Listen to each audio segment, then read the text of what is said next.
పెళ్లితో ముడిపడిన బంధం 33వ భాగము. అప్పటికే సుధ దూరమైందన్న బెంగతో ఉన్నవాడు ఆమె అలా అరిచేసరికి బెదిరిపోయి వెళ్ళి సుధని గట్టిగా పట్టుకున్నాడు. పాపం బన్నీ చేతులు వణుకుతూ ఉండడంతో సుమతి కోపంగా కూతురివైపు చూసి, ఎందుకే రోజు రోజుకి ఇలా దిగజారిపోతున్నావు? నీ కోపం పగ పెద్దవాళ్ళ మీద కదా. ఏ పాపం తెలియని వీడు ఏం చేశాడని వీడి మీద విరుచుకుపడుతున్నావు? చూడు, నీ కోపానికి భయపడిపోయి ఎలా వణికిపోతున్నాడో. కన్న బిడ్డన్న మమకారం కూడా లేకుండా మరి ఇంత కసాయి దానిలా తయారయ్యావు ఏంటే? నిన్ను చూస్తేనే అసహ్యం వేస్తుంది అని బన్నీని భుజాన వేసుకొని గదిలోకి తీసుకెళ్ళిపోయింది. ఒక్క నిమిషం తల్లి మాటలకి ఆలోచనలు పడిన ఆమె అంతలోనే విక్రాంత్ సుధతో కలిసి ఉండడం గుర్తొచ్చి, లేదు, ఆ విక్రాంత్ ఉంటే నాతోనన్నా ఉండాలి, లేదా ఒంటరిగా అయినా ఉండాలి, అంతేకాని ఇంకొకరితో సంతోషంగా ఉంటే నేను సహించను అని అనుకుంటూ అక్కడి నుంచి తన గదిలోకి వెళ్ళిపోయింది. బన్నీ మంచినీళ్ళు తాగమన్నా సరే వద్దంటూ అమ్మ కావాలి అని ఏడుస్తూనే ఉన్నాడు.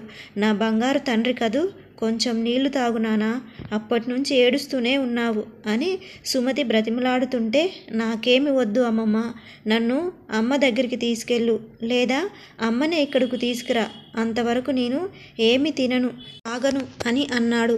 అలా అంటే ఎలా నానా అని బయటికి చూసి ఎవరు లేరు అని నిర్ధారించుకొని తలుపు దగ్గరికి వేసి, చూడు నానా, అమ్మతో మాట్లాడతావా అని అడిగింది. హా అమ్మమ్మ అన్నాడు బన్నీ కళ్ళు తుడుచుకుంటూ. సరే అయితే మరి అమ్మతో మాట్లాడాలంటే ముందు ఈ మంచినీళ్ళు తాగు, అప్పుడే అమ్మతో మాట్లాడిస్తాను అంది ఆమె. అలానే అమ్మమ్మ అని వాడు వెంటనే గ్లాస్ తీసుకొని గడగడ తాగేశాడు. ఉండు నాన్న, అమ్మకి ఫోన్ చేస్తాను అని ఆగిపోయింది. ఏంటమ్మమ్మ, అమ్మకి ఫోన్ చేస్తానని ఆగిపోయావేంటి అని అడిగాడు. చేస్తాను కానీ నాన్న, నువ్వు వాళ్లకు ఇక్కడ విషయాలేమీ చెప్పకు నానా, చెప్తే వాళ్ళు నీకన్నా ఎక్కువ బాధపడతారు అంది. మనసులో బన్నీ, అమ్మమ్మ చెప్పింది నిజమే, నేను కనుక అమ్మకి ఇక్కడ ఈవిడ నన్ను ఏమంటుందో చెప్పానంటే అమ్మ అస్సలు ఆగదు, ఇక్కడికి వచ్చేస్తుంది. ఒకవేళ వచ్చినా ఈ ఆంటీ అమ్మని నా దగ్గరకు రానివ్వదు, మళ్ళీ అమ్మని ఏదో ఒకటి బాధ పెడుతుంది. అందుకే అమ్మకి ఏం చెప్పకూడదని అనుకొని అలానే అమ్మమ్మ అన్నాడు. నా బంగారు తండ్రి అన్నీ అర్థం చేసుకుంటున్నాడు అని బన్నీని ముద్దు పెట్టుకొని సుధకి ఫోన్ చేసింది. ఆమె అప్పటికే తీగులుగా ఏదో ఆలోచిస్తూ కూర్చొని ఉంది. అందువలన ఆ ఫోన్ రింగ్ అవుతున్నా చూసుకోలేదు. విక్రాంత్ వచ్చి ఫోన్ చూసి, సుధా, సుమతి గారు ఫోన్ చేస్తున్నారు, బహుశా బన్నీ కోసం అయి ఉంటుంది అన్నాడు. వెంటనే ఆమె ఫోన్ తీసుకొని అమ్మా అంది. అటు నుంచి బన్నీ అమ్మా అన్నాడు బాధగా. వాడి గొంతు వినగానే సుధకి కన్నీళ్లు ఆగలేదు. బన్నీ బంగారం, ఎలా ఉన్నావు నానా? వాళ్ళు నిన్నేమి అనలేదు కదా అంది భయంగా. లేదమ్మా, వాళ్ళేమి నన్ను ఇబ్బంది పెట్టలేదు అన్నాడు. మరెందుకు నాన్న ఏడుస్తున్నావు అని అడిగింది. దానితో వాడు కన్నీళ్లు తుడుచుకొని, ఏం లేదమ్మా, నువ్వు గుర్తొచ్చి అంతే అని అన్నాడు. నాకు కూడా నువ్వు బాగా గుర్తొస్తున్నావు బంగారం అని అంది సుధ బాధగా. లేదమ్మా, నువ్వేమి బాధపడకు, నాకు అమ్మమ్మ ఇప్పుడే చెప్పింది, 2 రోజుల్లో నేను నీ దగ్గరికి వచ్చేస్తానంట. అందుకే ఈ 2 రోజులు కదా నా దగ్గర ఉండేది, నువ్వు బాధపడకు అని అడిగింది. అందుకేనమ్మా, నేను ఏమీ ఏడవడం లేదు అన్నాడు. సారీ నాన్న, అమ్మ వెరీ బ్యాడ్, నిన్ను అక్కడ ఒంటరిగా వదిలేసి వచ్చేసింది కదూ అంది సుధ. లేదమ్మా, నువ్వేమి నన్ను కావాలని ఇక్కడ ఉంచలేదుగా, అయినా నువ్వే నాకు ఒకసారి చెప్పావు గుర్తుందా, డాడీ కోసం నేను ఏడుస్తుంటే అలా బాధపడకూడదని, ఈ దూరం కొంతకాలం మాత్రమే అని. అలానే ఇప్పుడు మన మధ్య ఉన్న ఈ దూరం కూడా 2 రోజులు మాత్రమే, అందుకనే నువ్వు కూడా ఏమి ఏడవకు. అయినా నువ్వు నేను ఇలా బాధపడుతూ ఉంటే డాడీని ఎవరు చూసుకుంటారు చెప్పు అన్నాడు. అప్పటి వరకు వాళ్ళ మాటలు విన్న విక్రాంత్, బన్నీ అన్నాడు. డాడీ, నువ్వైనా చెప్పు అమ్మకి, నేను ఇక్కడ బాగానే ఉన్నాను, తనకి ఏడవద్దని అన్నాడు బన్నీ. సారీ నానా అన్నాడు విక్రాంత్. ఏంటి డాడీ, నువ్వు కూడా అమ్మలా మాట్లాడుతున్నావు? అయినా ఏదో బయటి వారికి చెప్పినట్టు ఏంటి మీరిద్దరూ సారీ చెప్తున్నారు నాకు? మనం ముగ్గురం ఒకటే కదా, మనల్ని మనం అర్థం చేసుకోకపోతే ఎలా డాడ్? ఈ 2 రోజులు కొంచెం ధైర్యంగా ఉండండి చాలు, తర్వాత నేను ఎలానో వచ్చేస్తాను కదా, సరేనా అన్నాడు. సరే నానా, నువ్వు జాగ్రత్త అన్నాడు విక్రాంత్. Okay dad. ఉంటాను, మళ్ళీ మార్నింగ్ ఫోన్ చేస్తాను అని. "ఆ, మీరిద్దరూ నేను లేనని ఏమీ తినకుండా ఉంటే మాత్రం నేను ఊరుకోను, చెప్తున్నా. అక్కడ మీరు తింటేనే నేను ఇక్కడ తినేది, అర్థమైందా?" అన్నాడు. "అది కాదు నానా" అని సుధ ఏదో మాట్లాడబోతుంటే, "అమ్మమ్మ చూడు, అమ్మ డాడీ తిన్నట్టు మీకు పిక్స్ పంపిస్తేనే మీరు నాకు భోజనం తీసుకురండి, లేదంటే వద్దు" అన్నాడు. "అయ్యో లేదు నాన్న, నువ్వలా అనకు, నేను మీ అమ్మ తింటాము" అన్నాడు విక్రాంత్. "అంటే సరిపోదు డాడ్, నాకు ప్రామిస్ చేయండి" అన్నాడు బన్నీ. "అలానే నాన్న, ప్రామిస్" అన్నాడు విక్రాంత్. "థ్యాంక్ యూ డాడీ, ఇక ఉంటాను. మళ్ళీ చెప్తున్నా, మీరు అస్సలు బాధపడకూడదు, సరేనా" అన్నాడు. "సరే నాన్న" అన్నారు ఇద్దరు ఒకేసారి. "ఇక ఉంటాను, మళ్ళీ కాల్ చేస్తా" అని ఇద్దరికి ఫోన్లోనే కిస్ పెట్టి కట్ చేసి, "ఇదిగో అమ్మ ఫోన్" అన్నాడు.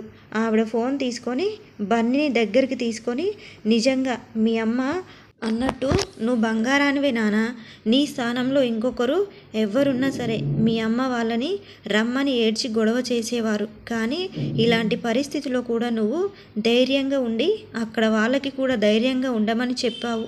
వయసుకు మించి బాధ్యతలని అర్థం చేసుకోవడంలో నీకు అన్నీ మీ నాన్న పోలికలే. తను అంతే, అచ్చం నీలానే ఎదుటివారి గురించి ఆలోచిస్తారు. మరి మీ నాన్నతో చెప్పినట్టు నువ్వు నాతో ఈ 2 రోజులు సంతోషంగా ఉంటావా నానా" అని అడిగింది. "తప్పకుండా అమ్మమ్మ, మీరు నాకు చాలా నచ్చారు. మా అమ్మని చాలా బాగా చూసుకుంటున్నారు. ఇందాక చూశాను, ఆ ఆంటీ అమ్మని లాక్కెళ్తుంటే మీరు ఎంతగా ఏడ్చారో అప్పుడే అర్థమైంది మీకు మా అమ్మ అన్న నేనన్నా ఎంత ఇష్టమో. అమ్మ చెప్తుంది, మనల్ని ప్రేమించి మన మంచి కోరేవారికి ఏదైనా ఇవ్వగలిగాము అంటే అది కేవలం మనం తిరిగి వాళ్ళని ప్రేమించడమే అని. నేను అక్కడకు వెళ్ళిన మిమ్మల్ని మర్చిపోను అమ్మమ్మ, డైలీ మీకు కాల్ చేస్తూనే ఉంటాను. మీరు నా కోసం బెంగ పెట్టుకుంటే మాత్రం చెప్పండి, మిమ్మల్ని రోజు వచ్చి కలిసి వెళ్తాను" అన్నాడు. "వద్దు బాబు, నువ్వు మళ్ళీ ఈ ఇంటికి రావద్దు. నిన్ను చూడాలనిపిస్తే నేనే మీ ఇంటికి వస్తాను. మరి నన్ను మీ ఇంటికి రానిస్తావా" అని అడిగింది. "అదేంటమ్మమ్మ అలా అంటావు? అది నా ఇల్లు కాదు, మనది. నీకెప్పుడు కావాలంటే అప్పుడే రావచ్చు" అన్నాడు. "అలాగే నాన్న, తప్పకుండా వస్తాను. ఉండు బంగారు, నువ్వు మధ్యాహ్నం ఎప్పుడు తిన్నావో ఏంటో, ఇప్పుడే వెళ్ళి నువ్వు తినడానికి ఏమైనా తీసుకొస్తాను" అని చెప్పి వెళ్ళింది సుమతి.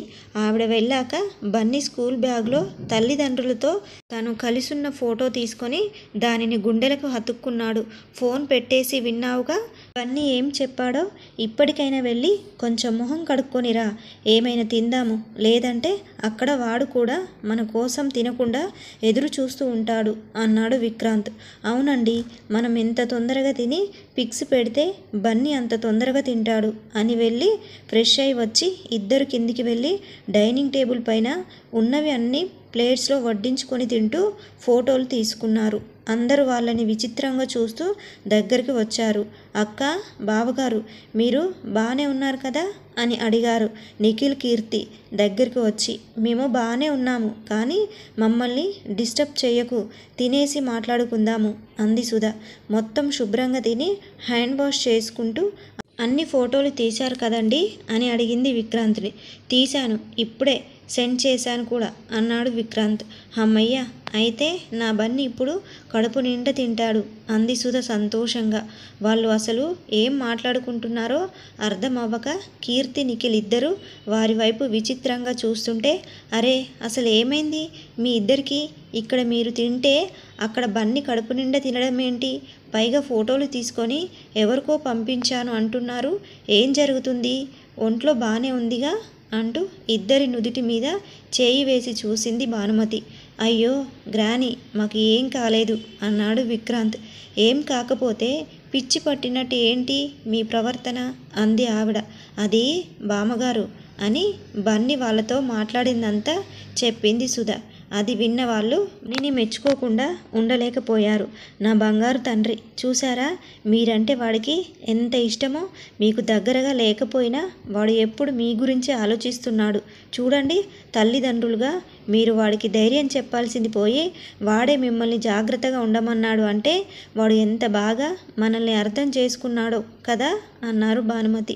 అవును బామ్మగారు, నిజంగా బన్నీని చూస్తుంటే మాకు చాలా గర్వంగా ఉంది అన్నారు నిఖిల్ కీర్తి వస్తున్న కన్నీళ్లు తుడుచుకుంటూ. రే విక్కీ, నువ్వేం చేస్తున్నావో తెలియదు. మన బన్నీ 2 రోజుల్లో మన ఇంట్లో ఉండాలి, అర్థమైందా? ఇక వాణ్ణి చూడకుండా నేను ఉండలేను అంది భానుమతి. అవును బావగారు, మేము కూడా బన్నీ లేకుండా ఉండలేకపోతున్నాము. అసలే వాణ్ణి చూసి ఎన్ని రోజులైందో అంది కీర్తి. అప్పుడే శ్యామ్ లోపలికి వస్తూ, మీరేం బాధపడకండి, తప్పకుండా ఈ కేసు మనమే గెలుస్తాము, మన బన్నీ మన దగ్గరికి వచ్చేస్తాడు అన్నాడు. నిజంగానా శ్యామ్ గారు అంది కీర్తి. అవును నిజంగానే అని విక్రాంత్ దగ్గరికి వెళ్ళి, రే నేనిప్పుడే లాయర్ గారిని కలిసి వస్తున్నాను, అంతా మనం అనుకున్నట్టే జరుగుతుంది అన్నాడు. చాలా థ్యాంక్స్ రా, ఇలాంటి సమయంలో నీ సపోర్ట్ నాకు చాలా అవసరం. నువ్వే కనుక లేకపోతే అటు ఆఫీసు ఇటు ఇంట్లో సమస్యలను నేనొక్కనే హ్యాండిల్ చేయలేను అన్నాడు విక్రాంత్.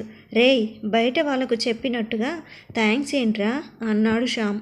అవును విక్కీ, శ్యామ్ ఏమి పరాయివాడు కాదు, నాకు నువ్వెంతో తను కూడా అంతే అంది భానుమతి. అది అలా చెప్పండి బామ్మగారు, లేదంటే థ్యాంక్స్ చెప్తున్నాడు, థ్యాంక్స్ అని అంటూ మొహం పక్కకి తిప్పుకున్నాడు శ్యామ్. దేవుడి దయ వల్ల బన్నీ తొందరగా వచ్చేస్తే చాలు శ్యామ్, ఆ తర్వాత నిన్ను కూడా ఈ కుటుంబంలో భాగం చేసుకుంటాను అని అనుకుంది భానుమతి మనసులో కీర్తిని చూస్తూ. సుమతి బన్నీకి అన్నం తెచ్చి పెట్టబోతుంటే సరిగ్గా అనామిక కూడా అప్పుడే వచ్చి ఆగమ్మా అంది. నోరు తెరిచిన వాడల్లా ఆగి ఆమె వైపు చూశాడు. బన్నీ, ఏంటి అలా చూస్తున్నారు అని వాళ్ళ దగ్గరికి వచ్చి, ఇప్పుడు చెప్పు, నీకు అమ్మ ఎవరు, నేనా లేక అదా అని అడిగింది అనామిక. మీకు ముందే చెప్పాను, నాకు అమ్మ ఎప్పటికీ మా సుధమ్మేనని, మళ్ళీ కొత్తగా అడుగుతున్నారేంటి అని అన్నాడు బన్నీ.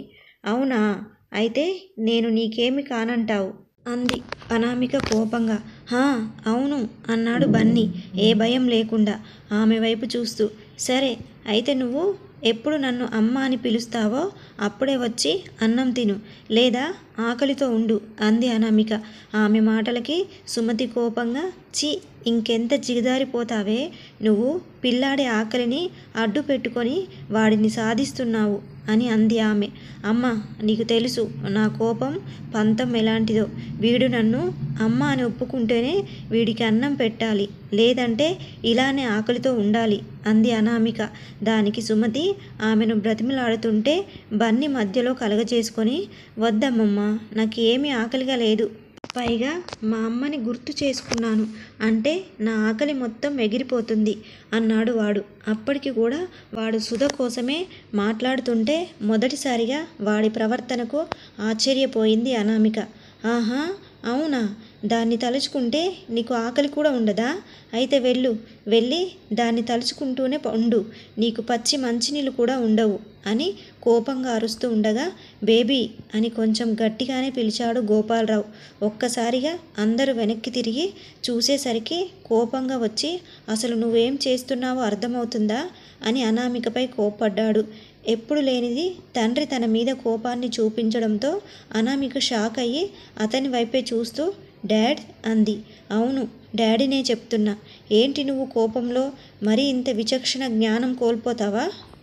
పిల్లాడి ఆకలికి నీ పంతానికి ముడి పెడతావా అని ఆమెను పక్కకు లాగి, నువ్వు దాని మాటలు పట్టించుకోకు సుమతి, వెళ్ళి బాబుకి అన్నం తినిపించు అన్నాడు గోపాలరావు.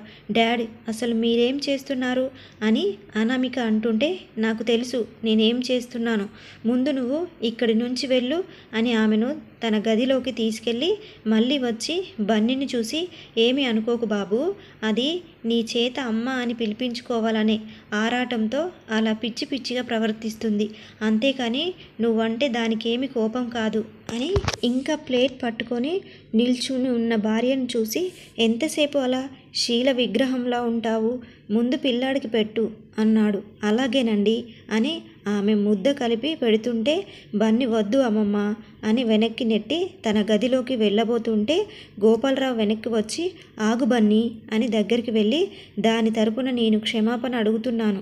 ప్లీజ్ బాబు, కొంచెమైన తిను, మమ్మల్ని మరీ ఇంత కసాయి వాళ్ళని చెయ్యకు నానా అన్నాడు. అయినా సరే బన్నీ ఏం మాట్లాడకుండా ఆలోచిస్తుంటే ఒక్కసారి మీ అమ్మమ్మని చూడు బాబు, నీకోసం ఎంతగా బాధపడుతుందో, మా కోసం కాకపోయినా తన కోసమైనా ఆలోచించు. నువ్వు తినకుండా ఉంటే అది మాత్రం తింటుందా అని అన్నాడు. బన్నీ సుమతి గారి వైపు చూసేసరికి ఆమె ఏడుస్తూ ఉంది. నిజమే, నా వల్ల అమ్మమ్మ బాధపడకూడదు. నేను ఇంతకు ముందే తనకి ప్రామిస్ చేశాను. నేను నా ప్రామిస్ని బ్రేక్ చేయలేను అని అనుకొని సరే తింటాను అని సుమతి దగ్గరికి వెళ్ళి పెట్టు అమ్మమ్మ అన్నాడు. అప్పుడే ఆవిడ ఆనందముగా తినిపించబోతుంటే ఆగు సుమతి, అది ఇందాకటి నుంచి నీ చేతిలోనే ఉంది, అందులో నీ కన్నీళ్ళు కూడా కలిసి చప్పగా అయిపోయి ఉంటుంది. వెళ్ళి ఇంకో ప్లేట్లో కలిపి తీసుకురా అన్నాడు గోపాలరావు. అవునండి నిజమే అని అనుకుంటూ ఆవిడ వెళ్ళి మరొక ప్లేట్లో తెచ్చి బన్నీని తన ఒడిలో కూర్చోబెట్టుకొని తినిపించింది. వాళ్ళని చూసి వెరీ గుడ్ నాన్న, మీ అమ్మ ఏమన్నా నువ్వు బాధపడకు, అది నీ మీద కోపం కాదు, నువ్వెక్కడ దూరం అయిపోతావో అన్న భయం అంతే అని అక్కడి నుంచి వెళ్ళిపోయాడు గోపాలరావు. ఆ క్షణం భర్త మాటలు అతని ప్రవర్తన వింతగా తోచిన ప్రస్తుతం అవేమి పట్టించుకునే పరిస్థితిలో లేదు సుమతి. బన్నీ మాత్రం అతని మాటలకి అనుమానం పడి జాగ్రత్తగా ఉండాలనుకున్నాడు. అలా 2 రోజులు అందరికీ భారంగానే గడిచాయి. ఆ రోజు కోర్టుకి రెడీ అయ్యి బయటికి వచ్చింది అనామిక.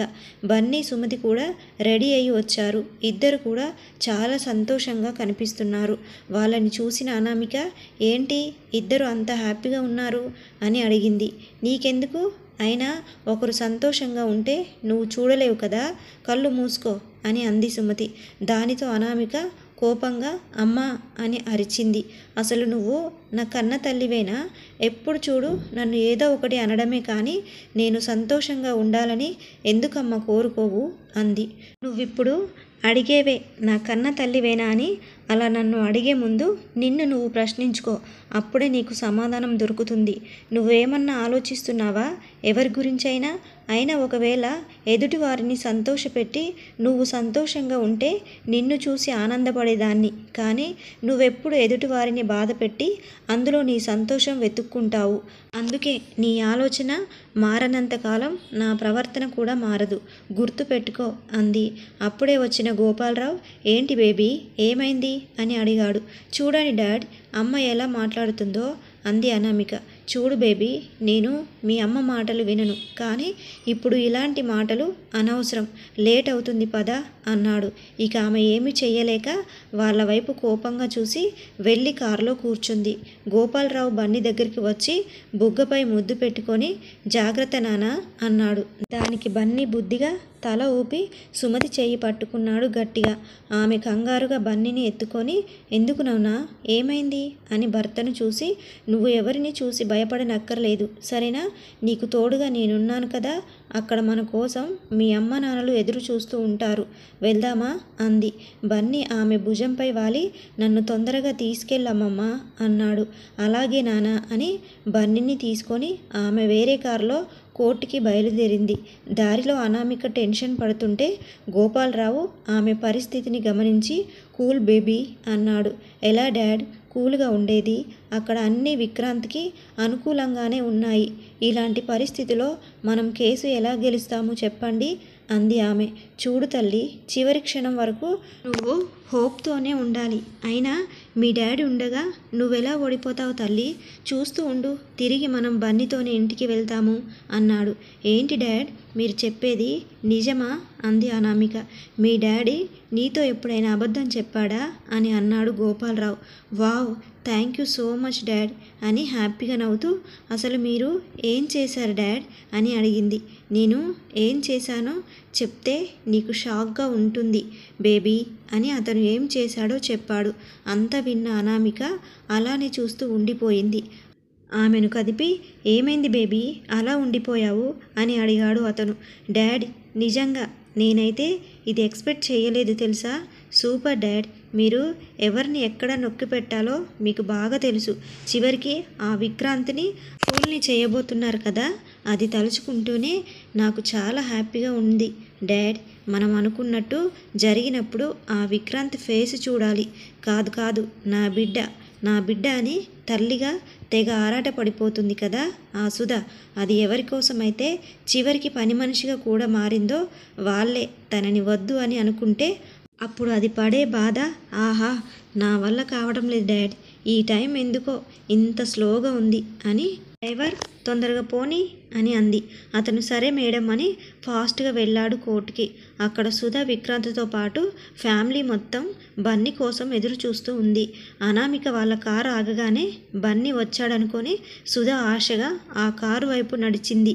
కానీ అందులో నుంచి వాళ్ళిద్దరే దిగడంతో బన్నీ కనిపించక ఇంకా అటే చూస్తుంది. ఆమెను అనామిక గమనించి, హలో, ఏంటి చూస్తున్నావు అని అడిగింది చిటిక వేసి. అది బన్నీ అని అంటుండగానే పక్కనే మరొక కారు ఆగింది. అందులో నుంచి సుమతి తనని చూసి నవ్వుతూ దిగి బన్నీని కూడా దించింది. వాడిని చూడక 2 రోజులైందేమో. సుధ ఇక ఆగలేక బన్నీ అంటూ బాబు దగ్గరికి వెళ్తుంటే బన్నీ కూడా అమ్మ అని సుధ దగ్గరికి పరిగెత్తుకు వచ్చాడు. కానీ ఇద్దరు కలవకుండా అనామిక మధ్యలో అడ్డుగా నిలబడింది. దానితో కీర్తి కోపంగా, అలా అడ్డగాడిదెలా, ఎందుకు అడ్డు వచ్చావు అంది. ఏయ్, ఎవరే అడ్డగాడిదా? మాటలు మర్యాదగా రానివు, లేదంటే ముందు నీ సంగతి చూడాల్సి వస్తుంది అంది అనామిక. ఏంటే నువ్వు చూసేది అని కీర్తి ఆమె మీదకు వెళ్తుంటే సుధ, ఆగు చెల్లి అని ఆమెను ఆపి, ఒక్కసారి బన్నీని దగ్గరికి తీసుకుంటాను ప్లీజ్ అని అడిగింది. ఆ మాట విని కూడా ఏం మాట్లాడకుండా, డాడ్ పదండి టైం అవుతుంది అని బన్నీని తీసుకొని లోపలికి నడిచింది. బన్నీ కూడా ఏం చేయలేక ఆమెను చూసి ఏడుపు మొహం పెట్టుకున్నాడు. విక్రాంత్ ఆమె వెనకే వచ్చి చేయి వేసేసరికి, చూశారండి తను మన బన్నీని ఎలా తీసుకుపోతుందో అంది సుధ బాధగా. సుధా, మీ మధ్య ఈ దూరం ఇంకొద్దిసేపే, తర్వాత బన్నీ మనతోనే ఉంటాడుగా. ఇప్పటి వరకు ఓపిక పట్టావు, ఇంకొంతసేపు ఆగలేవా అని అన్నాడు విక్రాంత్. అవునమ్మా, వాడు చెప్పేది కూడా నిజమే, పద లోపల మన కోసం బన్నీ ఎదురు చూస్తూ ఉంటాడు అని భానుమతి సుధను తీసుకొని కోర్టు లోపలికి వెళ్ళింది. ఆమె వెనకాలే అందరూ వెళ్ళి కూర్చున్నారు. లోపల ఒకవైపు అనామిక వాళ్ళు ఉంటే మరొక వైపు విక్రాంత్ వాళ్ళు కూర్చున్నారు. జడ్జి గారు రావడంతో అందరూ లేచి నిలబడి ఆయనకి నమస్కరించారు.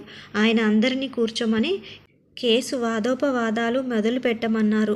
ముందుగా విక్రాంత్ తరపు లాయర్ లేచి, యువర్ ఆనర్, నా క్లయింట్ అయిన విక్రాంత్ వర్మ గారి బిడ్డను ఈ అనామిక బలవంతంగా తీసుకెళ్లారు. అందుకని నా క్లయింట్కి తన బిడ్డను తనకే అప్పగించాలని కోరుతున్నాను అన్నాడు. దానికి అనామిక లాయర్ లేచి, నో యువర్ ఆనర్, నా బిడ్డకి అతను తండ్రి అయితే నా క్లయింట్ తల్లి. చట్ట ప్రకారం బిడ్డ బాధ్యత ఎప్పుడు తల్లిదే కనుక బిడ్డ నా క్లయింట్ దగ్గరే ఉండాలి, ఇదే న్యాయం అన్నాడు. అలా కొద్దిసేపు ఇద్దరు లాయర్ల వాదనలు విన్న తర్వాత జడ్జి గారు విక్రాంత్ తరపు లాయర్ని, చూడండి, బిడ్డ బాధ్యత ఎప్పుడు తల్లిదే, కానీ మీరెందుకు ఆమె ఆ బాబుని సరిగ్గా చూసుకోలేదు అంటున్నారు? దీనికేమైనా మీ దగ్గర సాక్ష్యాలున్నాయా అని అడిగారు. ఆ మాటకి ఉన్నాయి యువర్ ఆనర్ అని అతను కొన్ని పేపర్స్ తీసుకొచ్చి జడ్జి గారికి ఇచ్చాడు. చూడండి యువర్ ఆనర్, వాటిని మిస్ అనామిక స్వయంగా తన స్వహస్తాలతో రాసినదే. దానిలో ఉన్న సారాంశం ఏంటంటే ఆమెకి బిడ్డకి ఎలాంటి సంబంధం లేదని, భవిష్యత్తులో తను మళ్ళీ నా క్లయింట్ జీవితంలోకి తిరిగి రానని చెప్పి సంతకం పెట్టి ఇచ్చిన పేపర్స్. మరి అప్పుడు వద్దనుకొని వెళ్ళిన ఆమె మళ్ళీ ఇన్ని సంవత్సరాలకు ఎందుకు తిరిగి వచ్చింది? అసలు ఆమె నిజంగా బిడ్డ కోసమే వచ్చిందా, లేదా ఇంకో కారణం ఏదైనా ఉందా? అయినా ఇలా నిలకడలేని మనిషి చేతిలో ఒక బిడ్డ బంగారు భవిష్యత్తు పెట్టడం కరెక్టేనా? ఆలోచించండి అన్నారు అతను. జడ్జి గారు వాటిని చూస్తూ ఉండగా, నో, ఇదంతా అబద్ధం అని అరిచింది అనామిక. చూడమ్మా, నువ్వేం చెప్పాలనుకున్నా ఇలా వచ్చి ఈ బోన్లో నిల్చొని చెప్పు అన్నారు జడ్జి గారు. చెప్తాను, నాకేమన్నా భయమా అని వచ్చి బోన్లో నిల్చొని, నమస్తే జడ్జి గారు, ఇప్పుడు ఈ విక్రాంతి చెప్పేవన్నీ అబద్ధాలే అంది. అవునా, అయితే జరిగింది ఏంటో నువ్వే చెప్పమ్మా అన్నారు ఆయన. చెప్తానండి అని కళ్ళు తుడుచుకొని ఈ విక్రాంత్ పైకి నవ్వుతూ మంచిగా నటిస్తూ ఉంటాడు. కానీ అతని అసలు స్వరూపం ఏంటో నాకు మాత్రమే తెలుసు. అది ఈరోజు మీ అందరి ముందు బయట పెడతాను. అసలు ఈ విక్రాంత్ నన్నెంత మోసం చేశాడో తెలుసా సార్? మా నాన్న మీద ఉన్న కోపంతో అతనిపై ఉన్న పగను నా ద్వారా తీర్చుకోవాలని ప్రేమ అంటూ నా వెంట పడ్డాడు. కానీ మా డాడ్ అప్పటికే అతని గురించి చెప్పడంతో నేను అతన్ని దూరం పెట్టాను. అయినా సరే అతను నన్ను వదిలిపెట్టలేదు. ఏదో ఒకలా నన్ను దక్కించుకోవాలని చూశాడు. ఒకరోజు మా కంపెనీకి పెద్ద ప్రాజెక్టు వచ్చిందన్న సంతోషంలో నేను మా ఆఫీస్ కొలీగ్స్ అందరికీ ఒక పెద్ద హోటల్లో పార్టీ ఇచ్చాను. ఆ రోజు ఈ విక్రాంత్ నేను తాగే కూల్ డ్రింక్స్లో మత్తుమందు కలిపి నన్ను అని అంటూ కింద కూర్చొని ఏడుస్తూ ఉంది. అక్కడ ఉన్న లేడీ లాయర్ ఆమె దగ్గరికి వెళ్ళి, చూడమ్మా, నువ్వు ఇలా ఏడిస్తే ఎలా? అతను ఏం చేశాడో చెప్తేనే కదా అతనికి శిక్ష పడేది. లే, పైకి లేచి ఈ వాటర్ తాగు అని ఇచ్చింది. ఆమె చెప్పే అబద్ధాలకు విక్రాంత్ వాళ్ళతో పాటు ఆమె తల్లి కూడా షాక్ అయిపోయింది. వాళ్ళ వంక చూసి ఎవరికీ కనిపించకుండా నవ్వుతూ లేచి నీళ్లు తాగింది అనామిక. ఆమెను చూసిన జడ్జి గారు, ఏ అమ్మా, ఇప్పుడు పర్వాలేదా అని అడిగారు. పర్వాలేదు, థ్యాంక్ యూ సార్ అని మళ్ళీ చెప్పడం ప్రారంభించింది. అలా ఆ రోజు స్పృహలో లేని నన్ను తన సొంతం చేసుకున్నాడు. తెల్లవారి నేను లేచాక ఈ నిజం తెలిసి ఎంతగానో ఏడ్చాను. ఎందుకు నా జీవితాన్ని నాశనం చేశావు అని అడిగితే, ఈ దెబ్బతో నువ్వు, నీ బాబు కూడా ఇక నుంచి నా కాళ్ళ దగ్గర పడి ఉంటారు అని నవ్వాడు.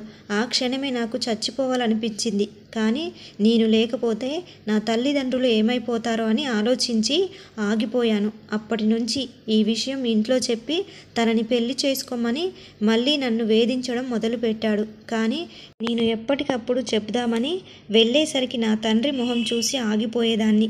ఇలాంటి విషయం ఏ కూతురు తన తండ్రికి చెప్పగలదు చెప్పండి? అలానే ఒక 3 నెలలు గడిచాయి. అప్పుడే తెలిసింది నేను తల్లిని కాబోతున్నానని. నాకు భర్త లేకపోయినా నా బిడ్డకు తండ్రి కావాలి. అందుకే తప్పనిసరి పరిస్థితిలో అతన్ని పెళ్లి చేసుకోవడానికి నా మనసు చంపుకొని మరీ ఒప్పుకున్నాను. ఇంట్లో మాత్రం మేమిద్దరం ప్రేమించుకున్నాము అని చెప్పి ఒప్పించాను. నేనంటే ఎంతో ఇష్టమున్నా మా నాన్న తన కోపాన్ని కూడా పక్కన పెట్టి ఈ పెళ్లి జరిపించారు అంది. అబద్ధం, మాకు అసలు పెళ్ళే కాలేదు అన్నాడు విక్రాంత్. జడ్జి గారు అతని వైపు చూసి, మిస్టర్, మీకు కూడా మాట్లాడడానికి అవకాశం ఇస్తాము, అప్పుడు చెప్పండి. ప్రస్తుతానికి అయితే మీరు కూర్చోవచ్చు అన్నారు. ఆ మాటకి అసహనంగా విక్రాంత్ కూర్చున్నాడు. ఆయన అనామికను చూసి, నువ్వు చెప్పమ్మా అన్నారు. మా పెళ్లి తర్వాత కూడా అతను నన్ను వాళ్ళింటికి తీసుకెళ్ళాడు. అక్కడ కూడా అతను మాటలతో నన్ను మానసికంగా వేధించేవాడు. అలా ప్రతిరోజు ఏదో ఒక కారణంతో నన్ను అంటూనే ఉండేవాడు. కనీసం నేను గర్భవతినని కూడా ఆలోచించేవాడు కాదు. ఇదిలా ఉండగా ఒకరోజు అతను నన్ను కొట్టాడు. అప్పటి వరకు ఏదోలా తనని మార్చుకోవచ్చు అనుకున్నాను. కానీ ఇక నాకు ఓపిక నశించిపోయింది. అప్పుడే కోపంతో ఆ ఇంటి నుండి వచ్చేస్తుంటే పేపర్స్ ఇచ్చి నన్ను సైన్ చేయమన్నాడు. ఏంటి అని అడిగితే, విడాకుల పేపర్స్ అన్నాడు. అప్పుడున్న కోపంలో నేను అవేంటి అని చదవకుండానే సంతకం పెట్టి ఇచ్చేశాను. ఎందుకంటే నాకు ఆ నరకం నుంచి విముక్తి దొరుకుతుందని. కానీ అవేంటో నా డెలివరీ రోజే నాకు తెలిసింది. అవి నన్ను, నా బిడ్డను శాశ్వతంగా వేరు చేసే పేపర్స్ అని అంది ఏడుస్తూనే. తన తరపున లాయర్ ఆమె దగ్గరకు వచ్చి, మేడం, ఆ రోజు కూడా ఏం జరిగిందో జడ్జి గారికి చెప్పండి అన్నాడు. అలానే లాయర్ గారు అని కళ్ళు తుడుచుకొని, నాకు లేబర్ పెయిన్స్ స్టార్ట్ అవ్వడంతో నన్ను మా వాళ్ళు హాస్పిటల్కి తీసుకువెళ్ళారు. కొద్దిసేపటికి నాకు నా బంగారం, నా బన్నీ పుట్టాడు. వాడిని చూసుకొని మేమందరం మురిసిపోతుంటే సడన్గా వచ్చి ఆ పేపర్స్ చూపించి, బాబుకి నాకు ఎలాంటి సంబంధం లేదు, ఇక మా జీవితంలోకి రావాలని ప్రయత్నించొద్దు అని, మరింత రాలిననే కనికరం కూడా లేకుండా నన్ను గాయపరిచి పురిటిలోనే నా బిడ్డను నాకు దూరం చేశాడు. తర్వాత నేను నా బిడ్డ కోసం అతని దగ్గరికి వెళ్ళి నా బాబుని నాకు ఇచ్చేయమన్నాను. కానీ అతను బాబుని నాకు ఇవ్వకపోగా మళ్ళీ ఇంకోసారి ఇలాంటి ప్రయత్నాలు చేస్తే బాబుని నా కంటికి కూడా కనిపించకుండా దూరం చేస్తా అన్నాడు. అందుకే భయమేసి కనీసం బాబుని చూస్తూ అయినా బ్రతికేయవచ్చని ఇలా దూరంగా ఉండిపోయాను.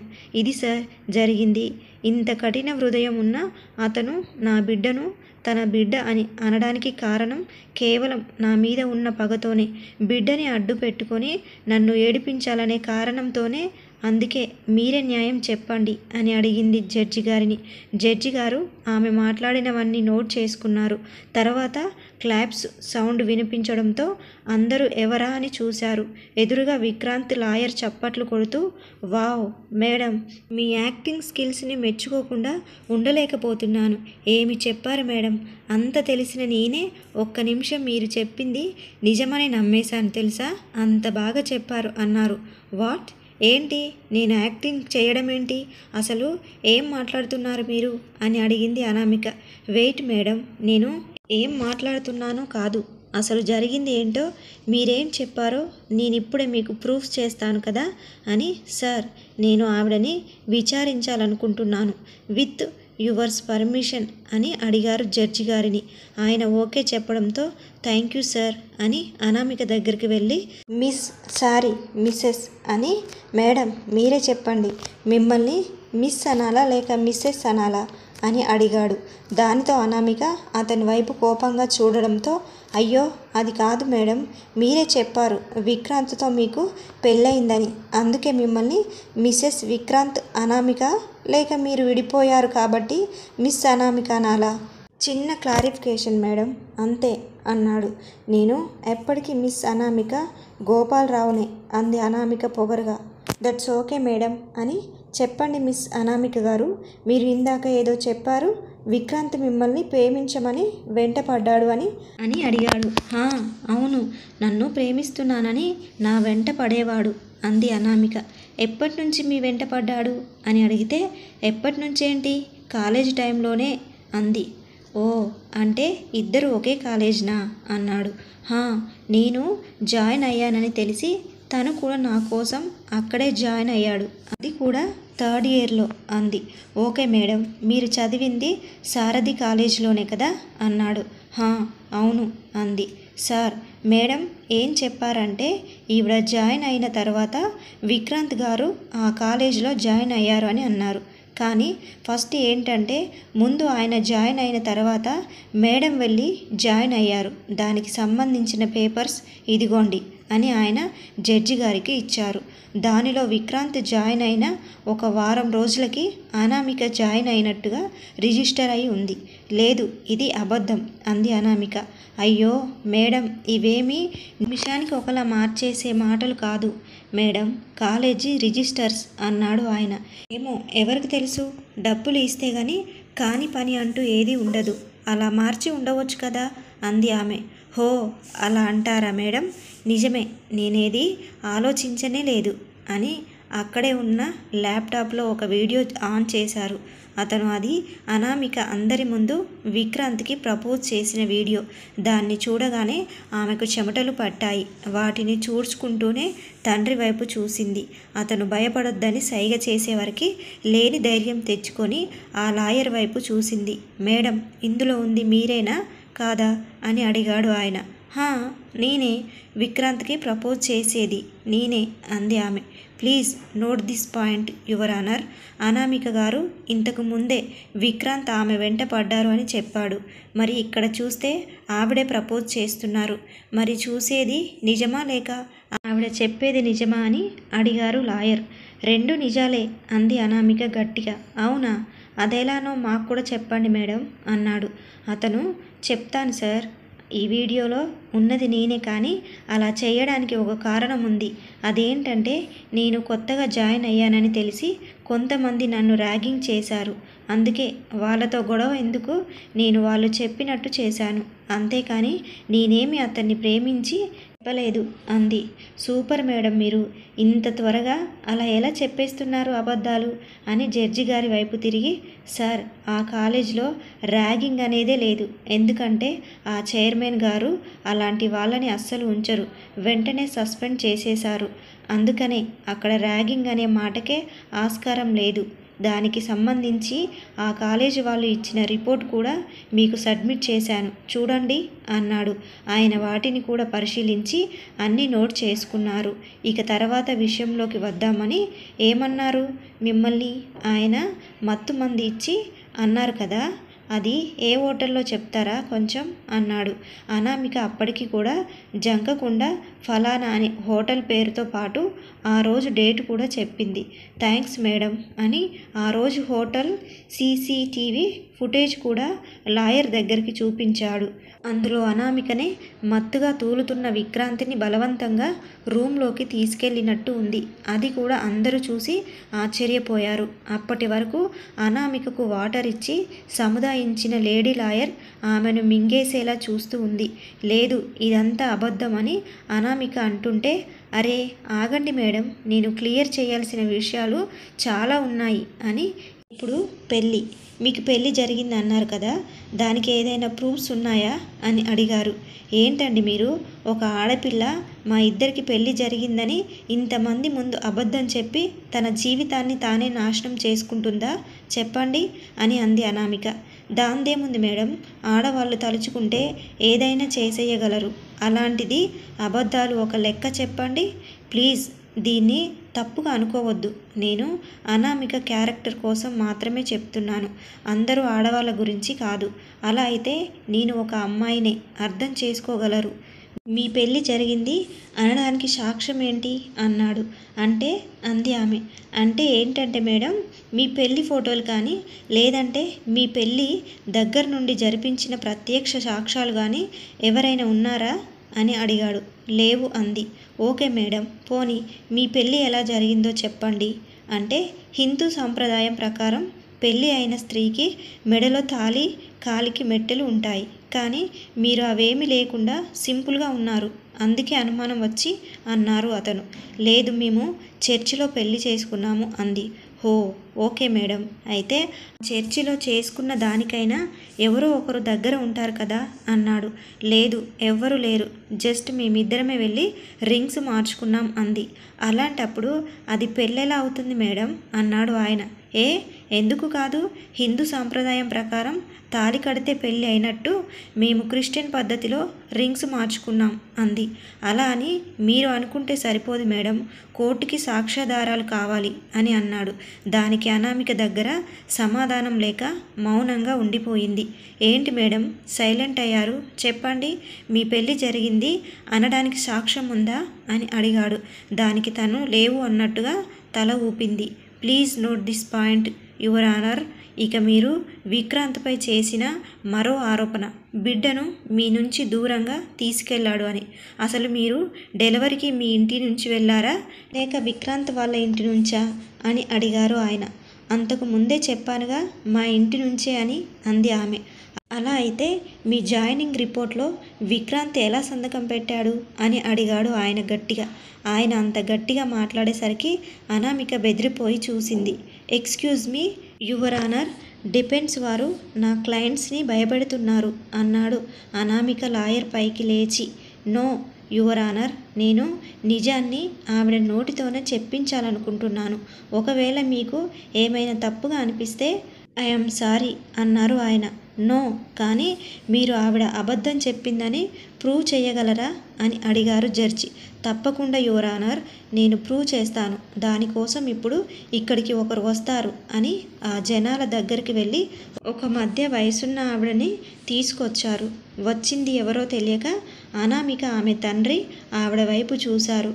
ఆవిడని తీసుకువచ్చి బోన్లో నిల్చొమ్మని, యువర్ ఆనర్, ఈవిడ ఎవరో కాదు, ఈరోజు అనామిక గారికి డెలివరీ చేసింది ఈవిడే అన్నారు. ఆ మాట వినగానే అనామికకు చెమటలు పట్టడం మొదలయ్యాయి.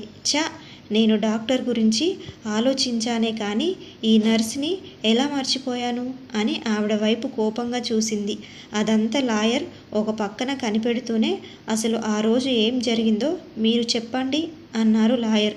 ఆవిడ నమస్తే సార్ అని విక్రాంత్ హాస్పిటల్కి తీసుకురావడం, తర్వాత అనామిక బాబుకి పాలు ఇవ్వను అని గొడవ పడడం, అప్పుడు సుమతినే విక్రాంత్కి బాబు బాధ్యతను అప్పచెప్పడం అన్ని వివరంగా చెప్పింది.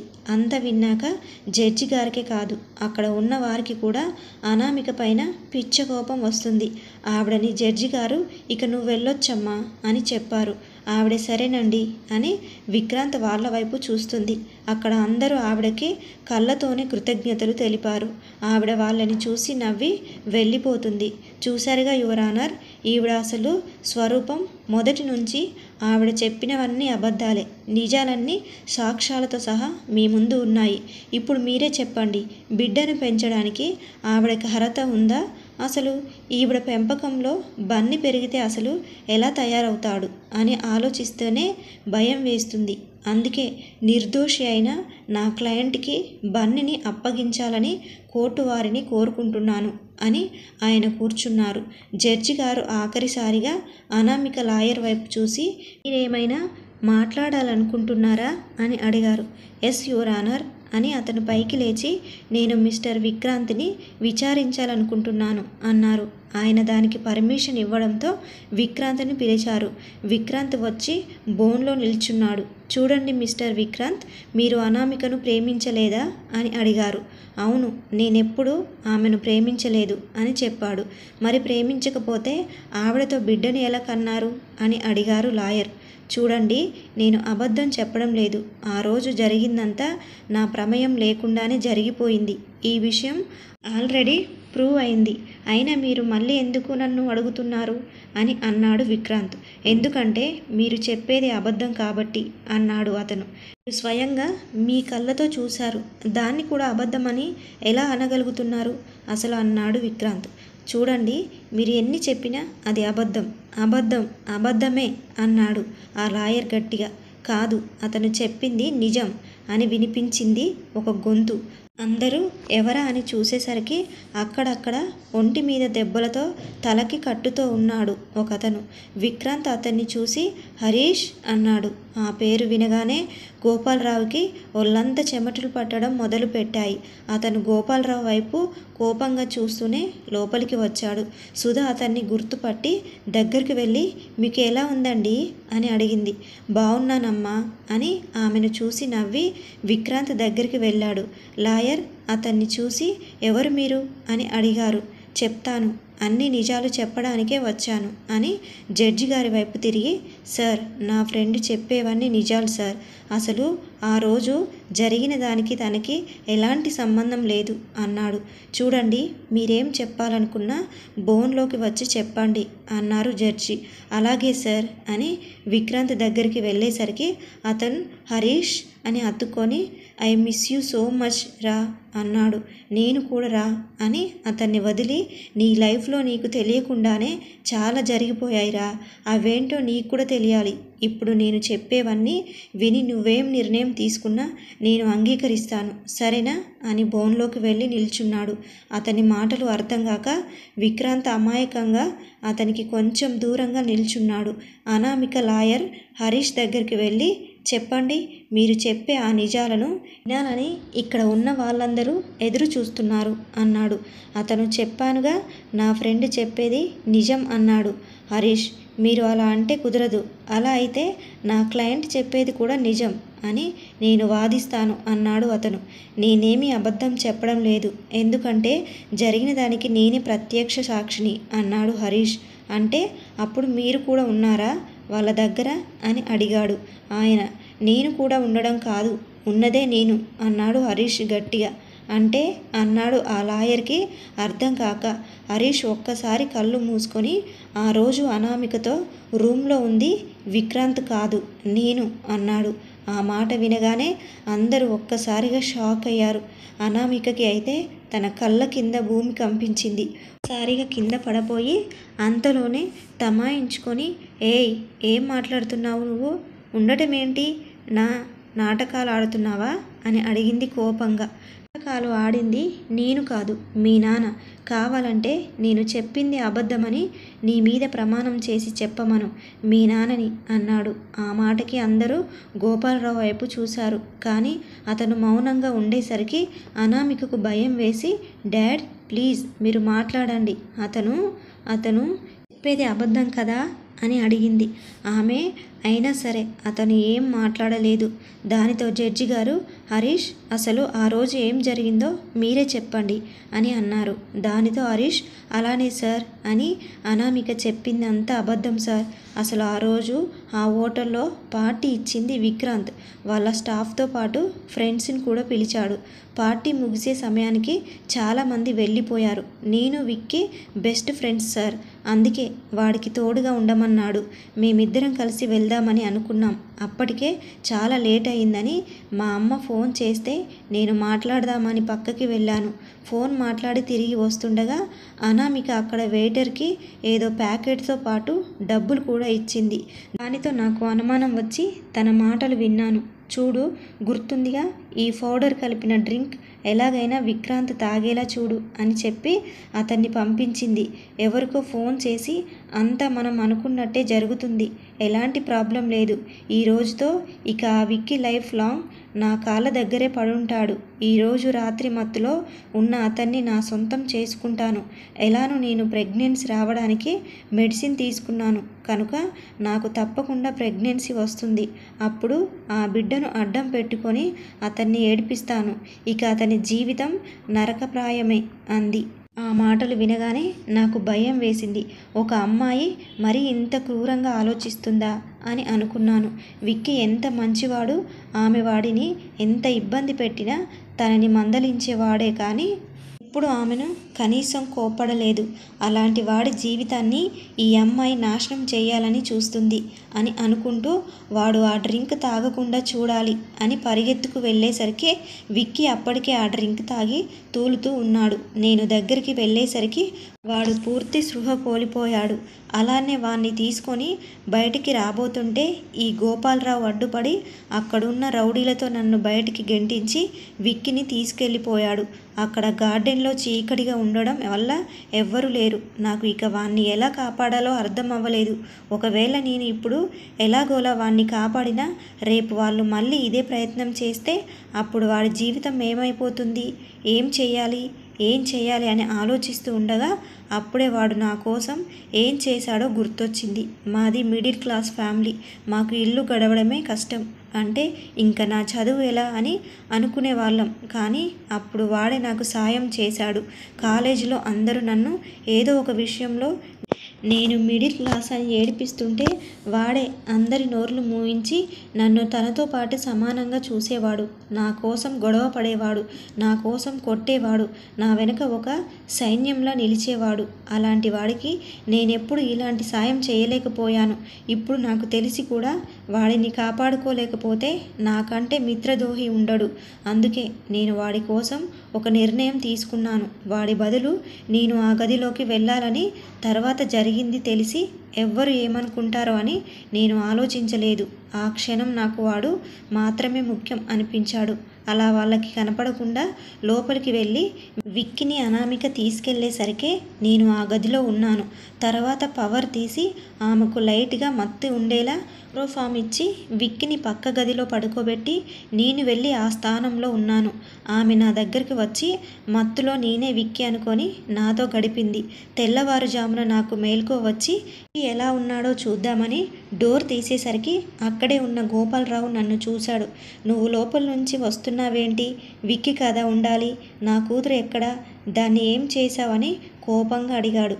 చేసింది చెప్పాక అతను నా మీద కోపంతో నా ప్లాన్ అంతా నాశనం చేశావు కదరా అని తన రౌడీలతో నన్ను కొట్టించి తిరిగి విక్కీని తీసుకొచ్చి ఆ గదిలో పడుకోబెట్టాడు. విక్కీ అనామిక కూడా మత్తులో ఉండడం వలన వాళ్ళకి జరిగిందేమీ తెలియదు. అక్కడి నుంచి నన్ను తీసుకెళ్ళి రోజు కొడుతూ విక్కీని ఎలా బాధ పెడుతున్నాడో నాకు చెప్పి నన్ను శారీరకంగానే కాదు మానసికంగా కూడా హింసించేవాడు. అలా 5 సంవత్సరాలు వాడి చెరలోనే బందీగా ఉండిపోయాను.